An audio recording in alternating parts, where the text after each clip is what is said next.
So ngayong araw na to, dahil wala pa tayong kain, is magluluto ako. At naisipan ko magluto ngayon ng spring roll kasi kagabi habang nagsuscroll ako sa TikTok, ito yung mga nakikita ko, yung mga spring roll, tapos inaano nila sinasawsaw nila sa suka. Saktong-sakto na may suka akong nabili dito kahapon, galing kay Ate G. Shoutout sa iyo, Ate G. Salamat sa suka mo at magagamit ko na ngayon. Ito nga pala yung suka na nabili ko. Ipapakita ko sa inyo, man. Ito ang suka ni Ate G. Tingnan nyo naman. May pangalan pa na June dito. At ngayon, lulutuin natin, man. Kasi may mga spring roll tayo dito. Ayan. Spring roll na galing sa kaibigan natin at saka homemade na spring roll na. Gawa namin last year pa to, nung Christmas. Itong lulutuin natin ngayon, simple-simple lang naman. Kaya gamitan lang natin ng simple lang din na gamit. So una is, syempre, papainitin natin yung kawali. Kawali ba tawag sa Tagalog nito?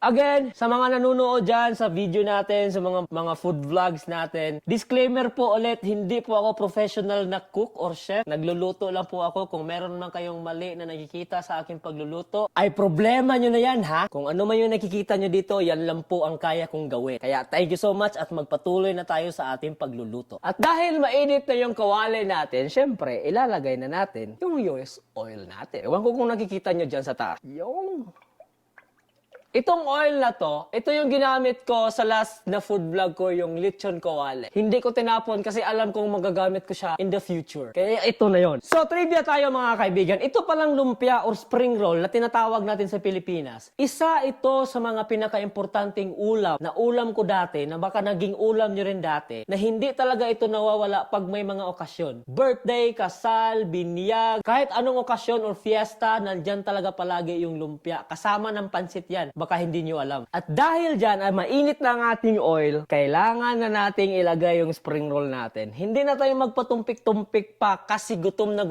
ako. Unang-una, sana hindi sumabog ito. Hopefully guys, tingnan natin ha. Isa lang muna. Uy, naku. Ayan na, pumuputok-putok na. Kailangan ko ng takip. Yon! Sabi ko sa inyo, hindi ako expert eh. Wait lang. Ay. Yun ang sinasabi ko.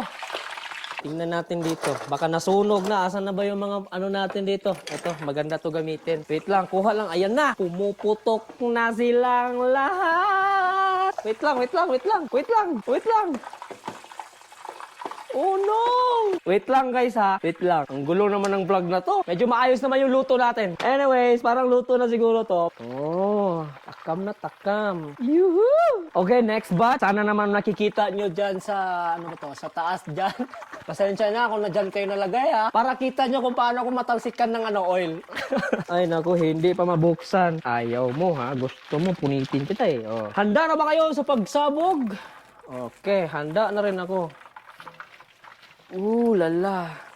Uy, nasama yung plastic, bro. Ka naman sumama, masusunog tayo dito. Parang hininaan ko muna yung apoy para hindi ako magsabog-sabog dito. Try natin buksan kung naayos ba. Oh, yun, medyo hindi na siya nagputok-putok, no? Excited na ba kayo? Kasi ako, excited na. Rigby, are you hungry? Ha?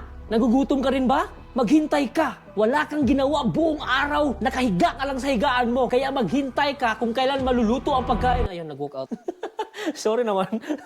Ala, alas 2 na. Wala pa akong kain. Mapapas muna ako nito. Parang naluluto na yung second batch natin. Sana nga luto, no? Yung lapit natin konti. Pasensya na kayo, medyo messy yung pagluluto natin ngayon. Kasi nga, hindi tayo professional. And last but not the least, ito yung pinakahihintay ko. Natatakam talaga ako nito kasi parang meat yung laman nito eh. Gusto ko yung meat yung laman. Let's go! Yan na, pumuputok-putok na naman. Hinaan natin konti. Namimiss ko tuloy yung mga ganitong pagkain ba sa Pilipinas. Ito yung laging kinakain namin pag pag minsan nagpo-food trip kami ng mga tropa. Minsan namimiss ko din yung mga tropa, yung mga happenings dati. Ngayon hindi ko na nagagawa dito sa Canada. Ang hirap man. Wala kasi hindi ka makakaano sa labas eh. Lalo na ngayon winter. Wala talaga, sa bahay ka lang. Kaya soon, pag uwi ko ng Pilipinas, everyday food trip talaga tayo mga kaibigan ko dyan, no? Pag uwi ko ng Pilipinas, sama kayo palagi pag food trip tayo. At nafe-feel ko na rin na parang luto na ito, kaya i-off na natin for safety purposes. Tsaka ito kasi maingay, baka hindi nyo ako marinig dyan. Ito na Ayan na, itim-itim na. Spring roll na, medyo maitim-itim. Pero ayos lang, gusto ko crispy. Oh, ayan na, ayan na, ayan na, ayan na, ayan na, ayan na ang spring roll ko! Si Junjun nyo, baliw niya. Ito ang rice natin, suka. Yan. Ready na ba kayo? Kasi ako kakain na. Bahala na kayo dyan. Kita nyo ba yung pagkain natin dyan? Sige, i-display na natin para magmukha talagang mukbang tong ginagawa natin dito. Lord, maraming salamat sa biyaya na tanggap palagi. And tsaka more blessings pa, more pagkain pa ang ibablog natin soon. Thank you, Lord, in Jesus' name. The best ka talaga, Lord. Amen. So, kakain na tayo mga bro. Ready na ba kayo magmukbang? Rinig nyo ba? Carbon yan, Lodi. Okay, kakain ako. Bahala na kayo dyan eh. Manood lang kayo sa akin ha. Nakakam ako. Wait, unang kagat ko pa lang. Nangihingi ka na. Try natin sa suka na masarap. Oh! Napaka-crispy par. Napakasarap ng suka. Worth it yung paghihintay ko. Yung spring roll na galing sa kaibigan ko, yung laman is mga karne. Ito namang ginawa namin pala, naalala ko na gulay pala ito. So mix yung pagkain natin. Ito, yung gulay.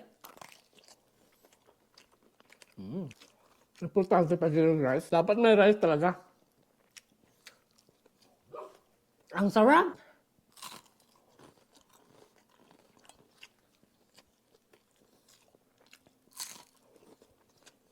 Magkagalit muna tayo ngayon ha. Gutom ako eh. Pasensya na. Kaya chill ka lang dyan. Kasi ako chill lang. Woo!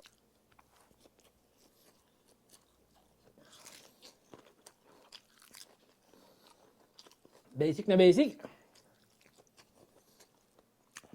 Ito talaga oh. Rinig nyo ba yun? Ulitin natin. Dalawa talaga.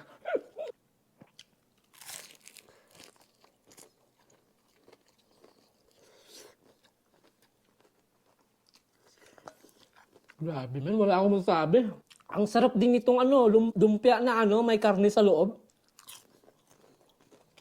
Feeling ko talaga tuloy ngayon, nasa Pilipinas ako. Ang kulang na lang yung mga tropa ko. Namimiss ko din sila eh. Grabe, naubos ko yun. Ang bihirang pagkain to. Ang bilis maubos.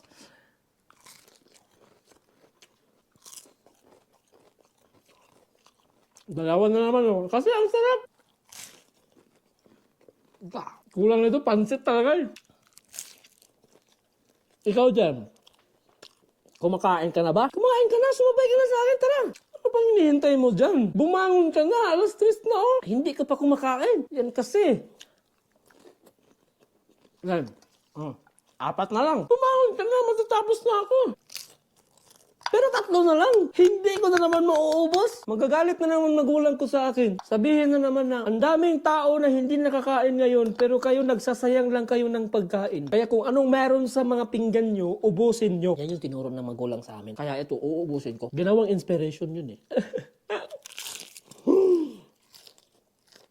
Alam mo yung tiyan mo is punong-puno na, pero yung bibig mo gusto pang kumain. Alam mo kung ano ang tawag doon?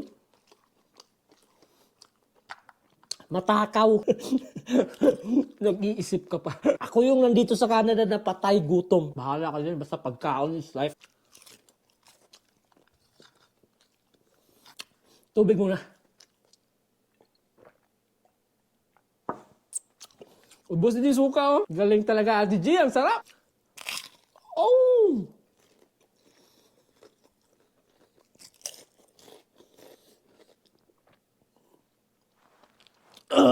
Yun, naubos natin mga gar. Ayun, maraming salamat nga pala. Ay, may tumalsik.